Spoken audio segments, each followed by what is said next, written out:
magazine for the gun. It's mostly metal. The only plastic part here is the little wraparound part that protrudes the gun. The bottom is metal, but this part here is made of plastic. So as I said, you've got the Cal 9mm markings here. They're very faint. I really doubt you'll be able to see them on camera, but they're there. You have the actual diamond pattern here, and on the other side that's present on the real magazine. Up here for the workings of what actually goes inside of the gun, that is the release button that gets pushed down and the gas can flow out of here up into your gun.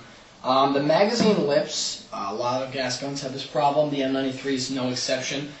If you're not careful, first of all, if you bang them too much against the gun when you're trying to load the magazine, they can get deformed and reduce performance. But right here, it comes in all black steel, but right here, this is just being worn a little bit, just from the metal parts, slamming against each other and rubbing.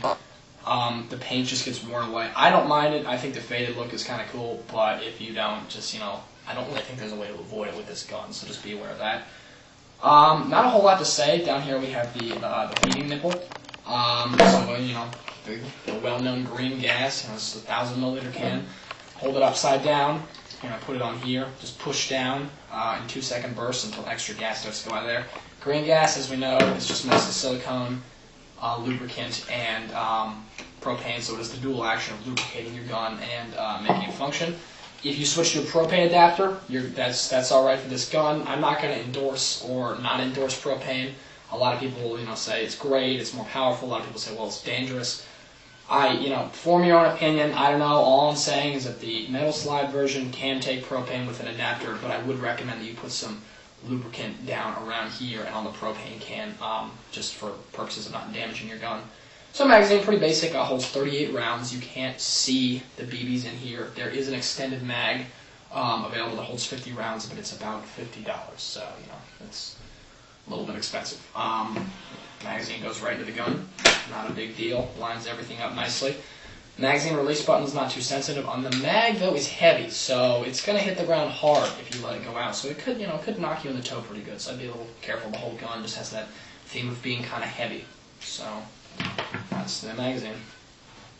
So just a little bit of info on taking down the M93 and what to expect when you do. First thing you want to do, make sure the gun is in safe mode. You're going to want to disengage the magazine, put it to the side, make sure that the chamber is clear, and then you're ready to go. What you're going to do is you're going to push this button down right here, and what's going to happen is when you push that button over here, this is going to come up and you can just swivel this little slide release lever down and just take the slide right off. Once you've got the gun off, as with most guns, what I like to have handy when I'm doing basic cleaning and lubrication is some silicone oil.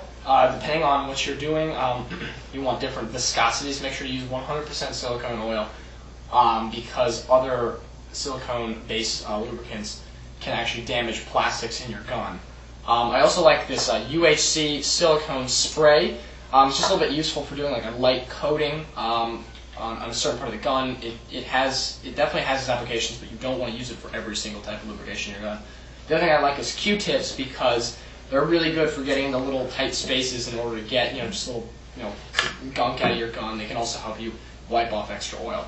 So once you get the gun open, down here you have the trigger assembly and all that. You can lubricate the hammer, get a drop or two of lubricant down inside of there.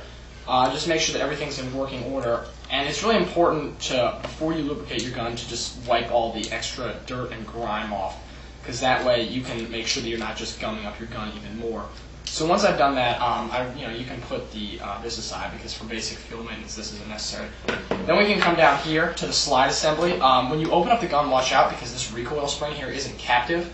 What that means is if you bump it the wrong way, it will just come right out. So to remove it, you just make sure you got a firm grip on it so it doesn't come shooting across the room, and you just open it, and it's just going to come right out. So here you have the recoil spring and the spring guide.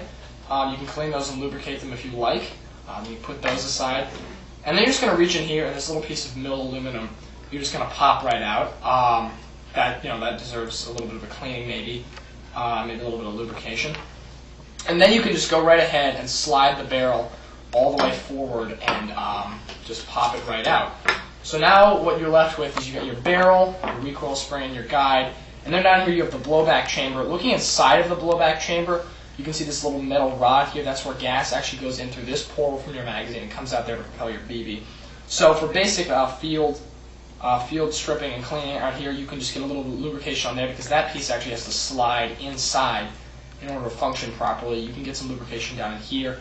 If you want to go a little bit further, you could take the proper size Allen key, which is not included with the gun, and just take this little Allen screw out here, but for our purposes that's not necessary. Yeah, just keep trying to get the gunk out here and replace it with a little light coating of oil. The barrel, right here, as we said before, this toothed piece right here, this is where you're going to be adjusting the hop-up. So, like we did before with the hop-up key, that little piece of rubber in there that's very fragile, that's an integral part of the hop-up. Make sure that doesn't get worn or damaged because it's nearly impossible to find a replacement for it.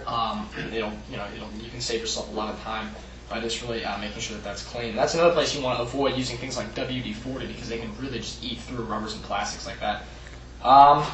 So here's the barrel.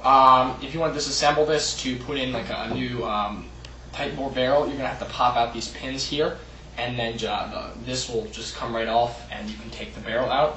If you're going to clean the barrel, be careful because right down here is the hop-up, like on those gas pistols, and if you take a barrel swab and you're really aggressive with it, you can actually damage the hop-up. I like to clean out in here in the compensator unit.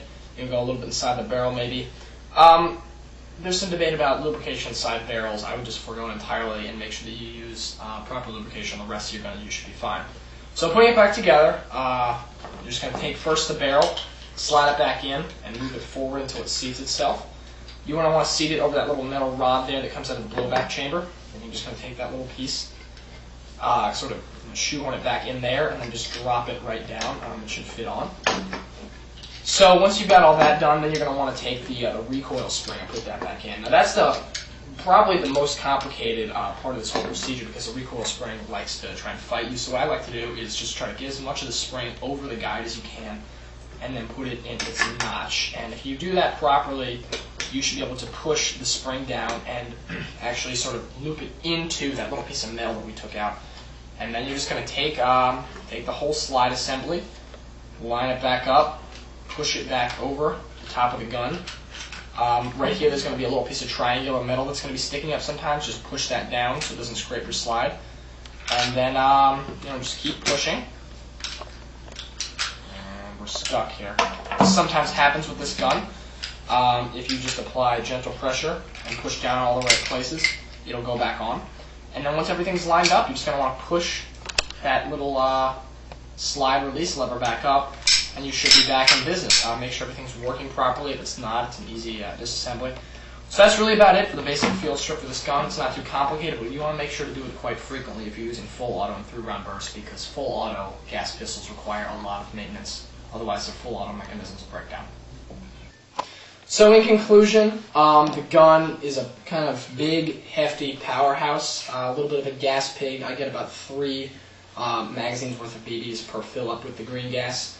I'd recommend this gun if you're a sniper, maybe, or someone who's going to be sneaking around on recon and needs a secondary weapon that can really put out a lot of fire when you need it to, because you can do a little bit of pistol sniping with a single shot, but you can really throw down with a 3-round burst or even a full auto if you really need to. Spare mags are expensive, but that's sort of the way it goes with some of these guns. Non-removable orange tip, but other than that, the gun looks fantastic. The performance is pretty good. About 300, 320 FPS with the green gas. So, all in all, I would recommend this gun. Cosmetically, it's beautiful, and performance-wise, it's very solid. So that's it. Thanks for watching.